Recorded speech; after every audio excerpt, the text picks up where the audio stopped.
Ha origini antiche che arrivano dal dominio francese il meccanismo dello storico orologio a pendolo di Palazzo della Ragione, restaurato recentemente grazie al contributo dell'Ordine degli Avvocati. L'orologio, realizzato da Toffoli alla fine del 1700, era da tempo dimenticato. Una volta ritrovato è stato evidente il suo grande valore che ha smosso l'interesse anche del British Museum.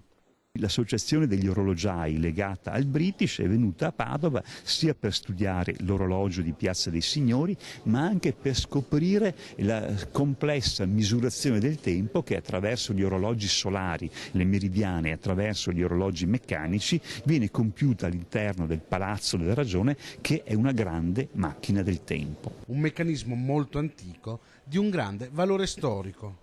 Il suo scopo era quello di dare la possibilità anche al popolo di leggere il nuovo sistema orario alla francese che a partire dalla fine del 1700 aveva sostituito il classico sistema all'italiana dividendo il giorno in due parti uguali di 12 ore ciascuna. Il restauro, attraverso il nuovo sistema, ha consentito di non intervenire in modo invasivo sulla parte antica del meccanismo. Questo nuovo sistema che potete vedere di ricarica dei pesi,